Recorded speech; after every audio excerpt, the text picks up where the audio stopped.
Sebelum dilanjutkan, jangan lupa komen, like, subscribe, dan tekan lonceng untuk mendukung kanal ini bisa berkembang dan mengabarkan info-info inspiratif buat kita semua.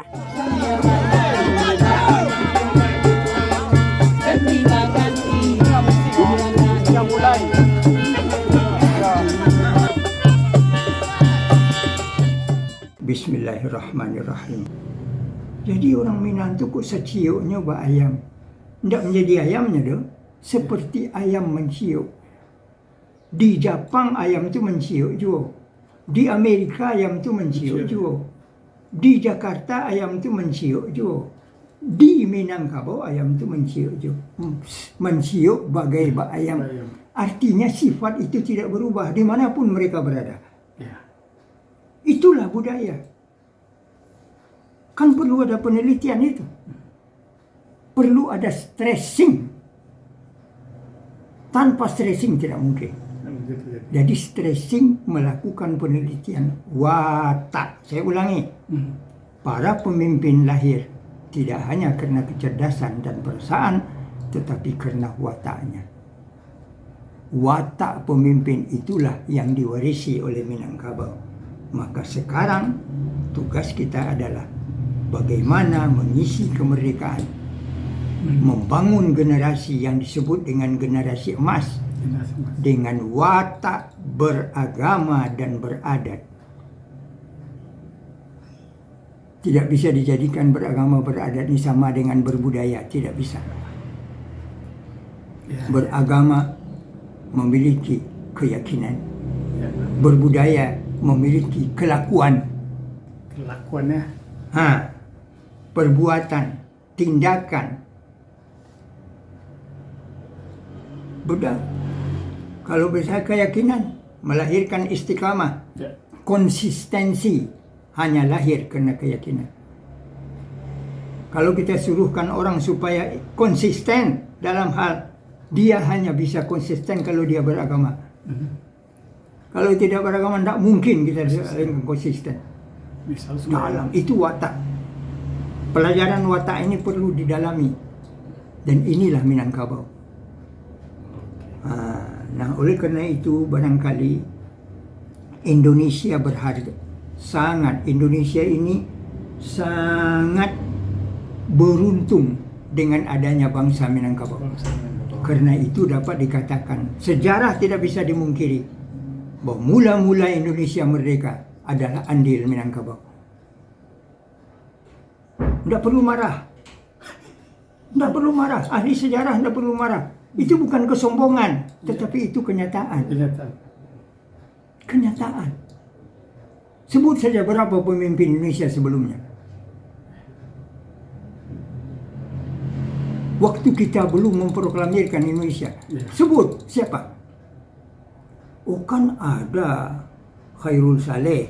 Siapa dia? Oh, kan ada itu satu lagi, Adam Malik. Siapa dia? Bukankah Adam Malik anak yang mendapat pendidikan di Parabe? Masih ada sentuhan. Sebut, silakan sebut. Sebut. Mesti ada kaitannya dengan Minangkabau. Baik kaitannya dalam pendidikan, baik kaitannya dalam berguru, terutama dalam darah. Baik kaitannya dalam etnik, garis keturunan. Safruddin Perawi Negara, siapa dia? Bukankah nenek moyangnya dari Minangkabau? Oh, bertanya lagi kita, siapa Cut Nyak Din? Bukankah dia orang Jamek? Bukankah orang Jamek itu orang Minangkabau? Tidak perlu kita menyombongkan diri bahwa kita orang Minangkabau ini. Tetapi ini kenyataan sejarah, bukan kebanggaan. Bukan kebanggaan. Bukan kebanggaan. Jadi tidak perlu dihapus. Hormati sajalah. Kalau kita mau memakai satu kalimat, bangsa yang besar adalah bangsa yang menghormati para pahlawan. Termasuk para pahlawan adalah yang dibangun dengan cita-cita sebuah bangsa. cita-cita sebuah bangsa itu pernah dibangun oleh Minangkabau. Bukankah Datuk Raja Baginda yang membangun kerajaan Sulu di Mindanao adalah orang Minangkabau? Yang 100 tahun belakangan cucunya bernama Raja Sulaiman yang membangun sebuah kota di Luzon, diberi namanya Amanillah, akhirnya menjadi Manila yang dibuat oleh pemerintah Spanyol. Tapi pernahkah kita mengatakan Spanyol Manila itu orang Minang? Tidak perlu. Tetapi ada efeknya. Irisan sejarahnya ada. Sekarang saya bertanya, proklamator itu siapa? Orang Semando Ya. dan Mama Rumah. Kan orang Semando dan Mama Rumah. Ya. Mama Rumahnya Hatta. Soekarno siapa? Orang Semando kita. Kenapa orang Semando kita? Bukankah Fatmawati orang Minang? Siapa bilang bahasa Fatmawati orang tidak orang Minang? Iya. Oh, dia besar di Bengkulu, itu jadi persoalan. Ya. Tetapi dia bukan orang Bengkulu, dia orang Minang, Indrapura. Jadi kalau begitu, presiden perempuan pertama di Indonesia adalah orang Minang, Ya. Megawati. Kenapa? Dia anak Fatmawati. Karena orang Minang bersuku ke ibu, bernasab ke ayah. Dia memang anak Soekarno, tapi sukunya menurut suku Fatmawati. Di mana Fatmawati?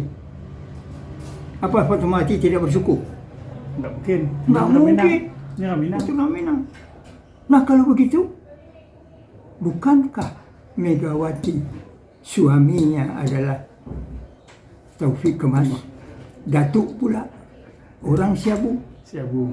Anaknya Puan. Bukankah Puan ini adalah orang Minang sejati? Iya. Ibunya Minang, Ayahnya Minang. Kalau begitu, ketua MPR dan ketua DPR perempuan pertama di Indonesia adalah orang Minang. Tapi pernahkah kita orang Minang mengklaim itu? Tidak. Kenapa? Karena kita punya akal, pikiran, dan punya perasaan. Sejarah ini sudah dihapus sekarang. Jadi memang salah satu upaya supaya bangsa lemah hancurkan pelajaran sejarah. Saya masih berpendapat gitu. Jika Anda ingin menghancurkan sebuah bangsa, hilangkan pelajaran sejarah sehingga hilang kebanggaan bangsa itu. Tapi kalau kita bertanya lagi, siapa Menteri Pendidikan kita sekarang? Nadiem Makarim. Namanya Nadiem Bukankah Makarim. dia orang yang dibesarkan di Padang? Tetapi sayang, pikirannya bukan pikiran Minangkabau. Kita hormati cara berpikir orang lain, tapi kita turutkan bahwa Indonesia bisa maju karena dua hal. Dia memiliki keyakinan dan dia memiliki budaya. Dua saja. Tanpa yang dua ini tidak mungkin. Kita akan menghadapi Golden Age, kuatkan keyakinan dan kuatkan budaya bangsa. Dan budaya bangsa Indonesia itu terdiri dari berbagai etnis. Dan puncak kebudayaan Indonesia adalah puncak kebudayaan daerah masing-masing. Hormati itu, kita akan bangkit lagi. InsyaAllah. Terima kasih. Assalamualaikum warahmatullahi wabarakatuh. Waalaikumsalam warahmatullahi wabarakatuh. Dr. Andes Haji Masud Abidin bin Zainal Abidin bin Abdul Jabbar, lebih akrab disapa Buya Masud Abidin, adalah seorang ulama dan penulis Indonesia, asal Minangkabau. Buya Masud Abidin lahir di Koto Gadang, Kabupaten Agam, 11 Agustus 1935. Sejak 2008, Buya Masud memiliki blog pribadi, www.masudabidin.wordpress.com. Blog tersebut rutin diisi tulisan-tulisan beliau setiap hari, dan link postingan terbarunya selalu beredar setiap pagi. Saat ini, Buya Masud Abidin masih dipercaya warga dan jemaah Masjid Raya Al-Munawwarah, Siteba, Padang, menjadi ketua masjid. Beliau sudah puluhan tahun jadi ketua di masjid tersebut, sudah berulang kali mengajukan berhenti, namun selalu ditolak oleh jemaah.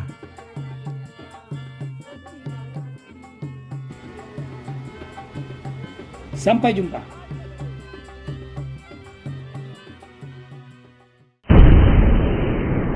Sampai di sini dulu jumpa kita kali ini, dan tetap dukung channel ini sehingga kami bisa memberikan informasi-informasi yang inspiratif untuk kita semua.